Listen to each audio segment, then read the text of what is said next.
ज्या घटनाकाराच्या कृपेने मंत्री गिरीश महाजन झेंडा फडकवत आहे, त्या घटनाकार बाबासाहेब आंबेडकरांबद्दल कृतज्ञता व्यक्त करायला महाजनांना लाज वाटते का? सत्तेची मस्ती म्हणायची की हेतुपुरस्सर बाबासाहेबांना लहान करण्याचा महाजनांचा डाव आहे?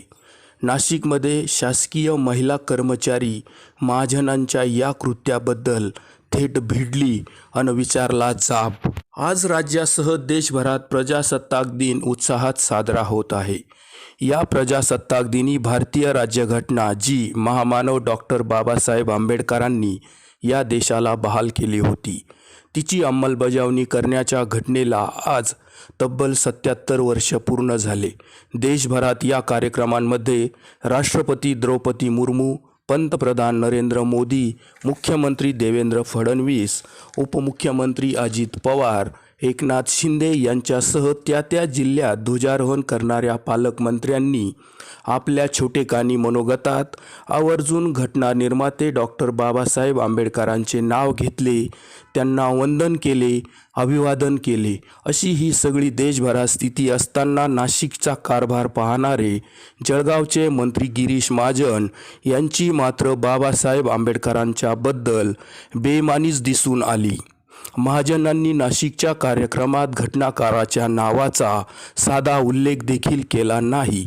महाजन मंत्री आहे ती कृपा फक्त आणि फक्त या घटनेचीच म्हणजे डॉक्टर बाबासाहेब आंबेडकरांचीच आहे याचा पुरेपूर विसर सत्तेची मस्ती चढलेल्या मंत्री महाजनांना पडला असावा की हेतुपूर्वक महामानवाचे नाव न घेऊन त्यांना छोटे करण्याचा डाव आहे असाही प्रश्न उपस्थित. मंत्री गिरीश महाजन यांनी आपल्या भाषणात डॉक्टर बाबासाहेब आंबेडकरांचे नाव न घेण्यावरून वन विभागात कार्यरत असलेल्या माधवी जाधव नामक या महिला कर्मचाऱ्यांनी महाजनांच्या या कृतीचा संताप व्यक्त करून थेट महाजनांना भर सभेत जाबच विचारला व या महाजनांच्या कृत्याबद्दल निषेध देखील व्यक्त केला आहे.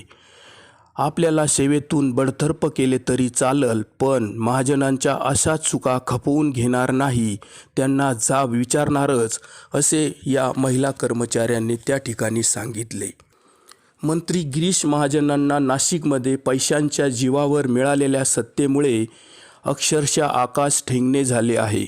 नाशिकमध्ये देखील भर सभेत पाटील नामक पितापुत्रांवर ड्रग्ज संदर्भात गंभीर आरोप केले असता त्या पितापुत्रांनी महाजनांना थेट जाब विचारला होता. महाजनांनीही सत्तेच्या मस्तीतून पोलिसांच्या माध्यमातून पितापुत्रांवर गुन्हे दाखल करून दोघांनाही पोलीस कोठडीची हवा खायला पाठविले होते. आता महाजनांना भर सभेत एका शासकीय कर्मचाऱ्याने जाब विचारून आपण चुकत असल्याची जाणीव करून दिली आहे.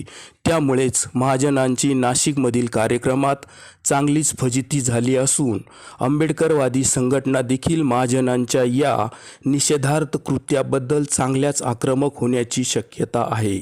महाजन आता सत्तेची मस्ती, दादागिरी अन सूडबुद्धी दाखवून या महिला कर्मचाऱ्यावरही काय कारवाई करतात हे लवकरच स्पष्ट होईल.